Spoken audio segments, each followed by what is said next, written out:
ಇದ್ದೀರಾ ನೀವು? ದೇವಸ್ಥಾನದ ಒಡವೆನ ನಾನ್ ಕದ್ದಿದ್ದೇನಂತ ಹಾಗಂತ ತಮ್ಗೆ ಯಾರು ಕಂಪ್ಲೇಂಟ್ ಕೊಟ್ಟರು ಸರ್? ನಾನೇ ಕಣಪ್ಪ, ನಾನೇ. ಏನು ಈಗ ಎಂತಪ್ಪನಿಗೆ ದೇವಸ್ಥಾನದ ಒಡವೆನ ಕದ್ದೆ ಅಂತ ಕಂಪ್ಲೇಂಟ್ ಕೊಟ್ಟಿದ್ಯಲ್ಲ? ಸಾರ್ಥಕಾಯ್ತು ಕಣ ಮಗ, ನಿನಗೆ ಜನ್ಮ ಕೊಟ್ಟಿದ್ದಕ್ಕೂ ಸಾರ್ಥಕಾಯ್ತು.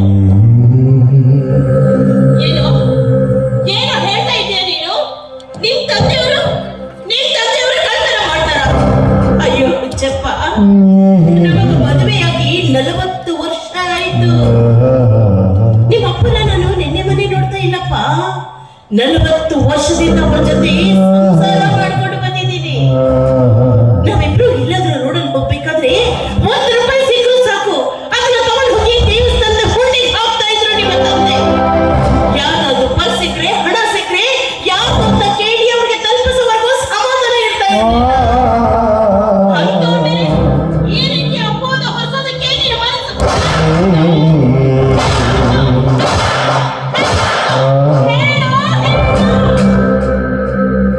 ಅಮ್ಮ, ಸುಮ್ಮನೆ ನನ್ನ ಮೇಲೆ ಕೈ ಮಾಡ್ತಾ ಇದೆಯಾ?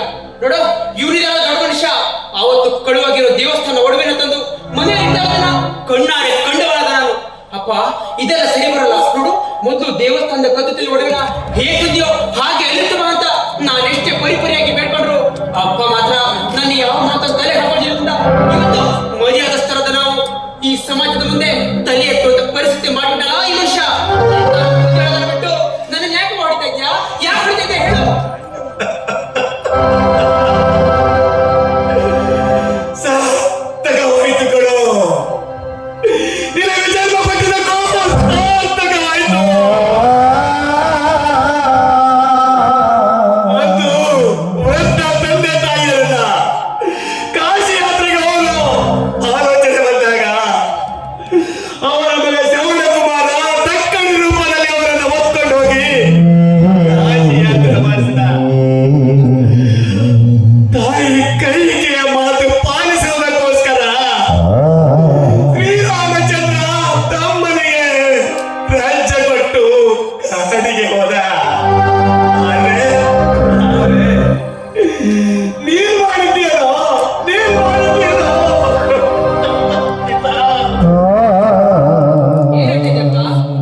ನಾನೇ ಮಾಡಿದ್ದೀನಿ. ಎಲ್ಲ ಸರಿಯಾಗಿ ಮಾಡ್ತಾ ಇದ್ದಾರೆ.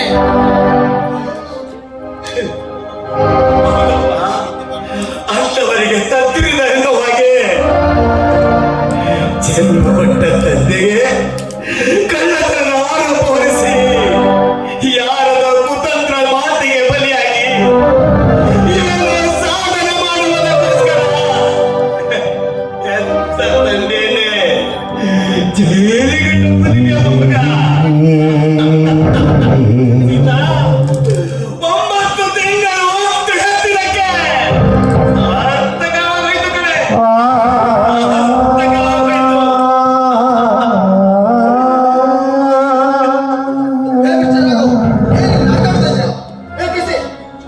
ಸರ್ಚ್ ಮಾಡು. ಏನಿಲ್ಲ.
ನಮಗೆ ಮದುವೆಯಾಗಿ ಎಷ್ಟೋ ವರ್ಷ ಮಕ್ಕಳಾಗದೆ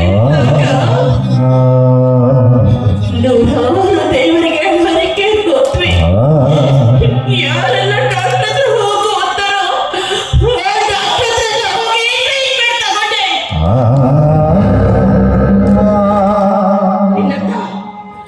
ನಿನ್ನಂತ ನೀಚ ಮಗನನ್ನ ಹುಡ್ತಾನೆ ಗೊತ್ತಾಗಿದೆ. ನನ್ನ ಪಂಚಾಯತ್ ಆಗಿಲ್ಲ. ನಿನ್ನಂತ ಮಗನಿಗೆ ಮಾತ್ರ ಜನ್ಮ ಕೊಡ್ತಾ ಇದ್ದಿಲ್ಲ ಕಣೋ, ಜನ್ಮ ಕೊಡ್ತಾ ಇದ್ದಿಲ್ಲ. ನಿನ್ನಂತ ಮಗನಿಗೆ ಜನ್ಮ ಕೊಟ್ಟಿದ್ದಕ್ಕೆ ಇದೇ ನನಗೆ ಕೊಟ್ಟ ಉಡುಗೊರೆ, ಇದೇನೋ.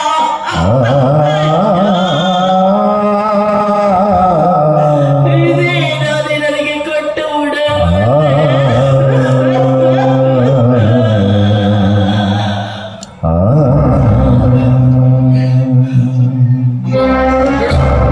ಈಗಾಗಲೇ ನಾನು ಅಪ್ಪನ ಜೈಲಿಗೆ ಕಳಿಸಿದ್ದು ಆ ದೊಡ್ಡ ಮನುಷ್ಯ ಮಾಡಿದ ತಪ್ಪಿಂದ ಹೊರತು ಅವನು ಮಾಡದಿರೋ ತಪ್ಪಿಗಲ್ಲ.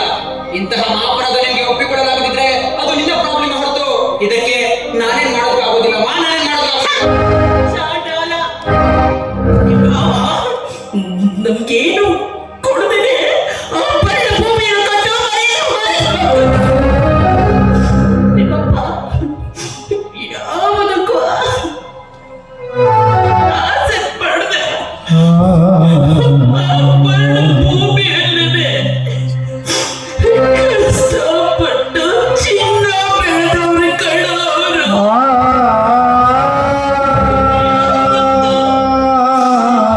ಯಾರ ಹತ್ರನೂ 1 ರೂಪಾಯಿಗೆ ಆಸೆ ಪಟ್ಟವರಲ್ಲ. ಗಂಡನ ಜೈಲಿಗೆ ಕಳ್ಸೋಕೆ ನಿನ್ ಮನಸ್ಸೇ ಹೇಗೋಗ್ತೋ?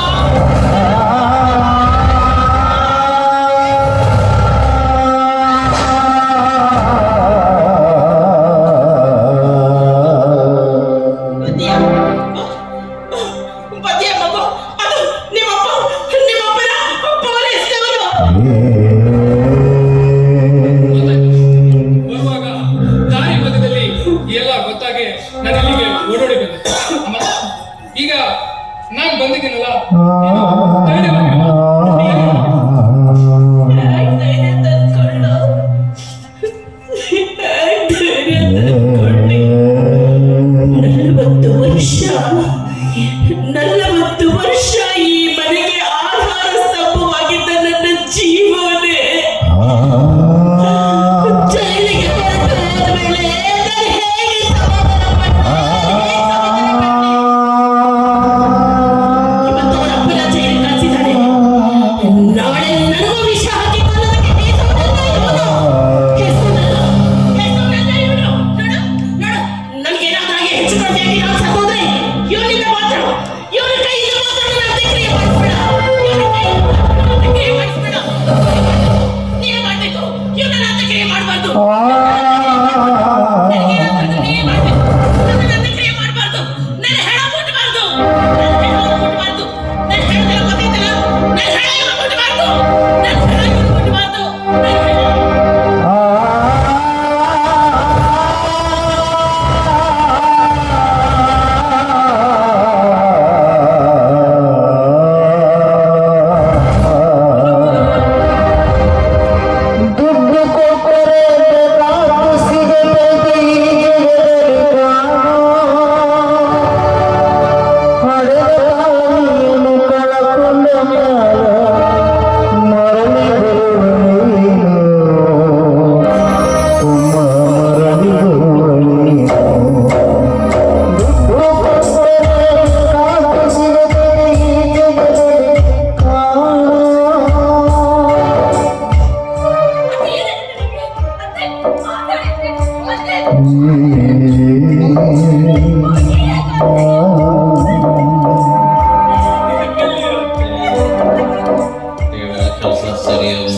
ನಮ್ಮನ್ನೆಲ್ಲ ಬಿಟ್ಟು ಬಹು ದೂರ ಬಾರದ ಲೋಕಕ್ಕೆ ಹೋಗ್ಬಿಟ್ಲ ಬಿಟ್ಟ ಬಾರದ ಲೋಕಕ್ಕೆ.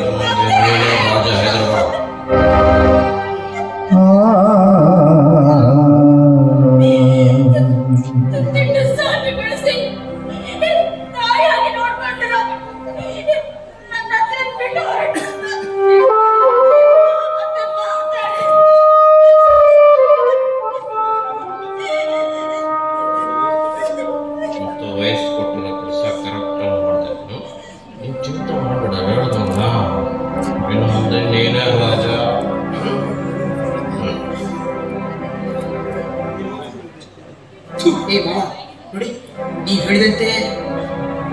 ನಿನ್ ಮಗಳೇನೋ ಈ ಮನೆಗೆ ಸೊಸೆ ಆಗ್ತಾಳೆ ನಿಜ, ಅದು ನನ್ನ ಹೆಂಡತಿಯಾಗಿಲ್ಲ. ಈ ಮುದುಕಿ ಸಾಯೋ ಪೂರ್ವದಲ್ಲೇ ಭರತ್ನಿಗೆ ಅರ್ಪಿತಳನ್ನ ನೀನೇ ಮದುವೆ ಮಾಡ್ಕೊಳ್ಬೇಕಂತ ಹೇಳ್ಬಿಟ್ಟು ಸತ್ತಿದಲ್ಲ ಮಾವ, ಹೇಳ್ಬಿಟ್ಟು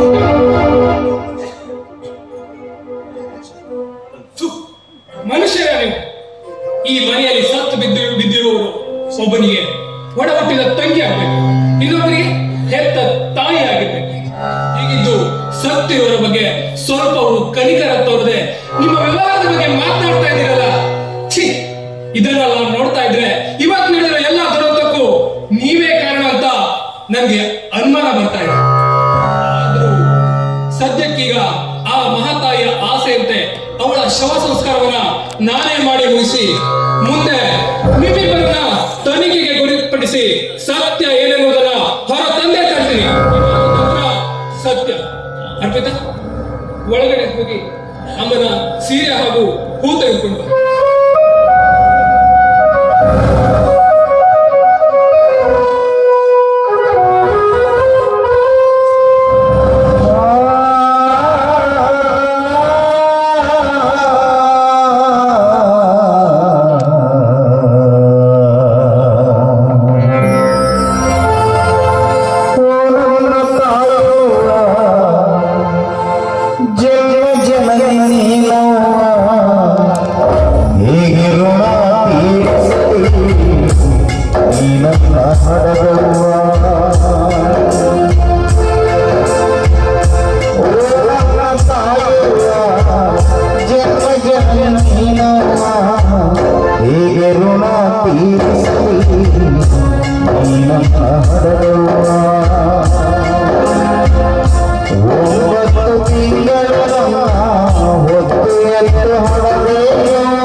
ನಮ್ಮ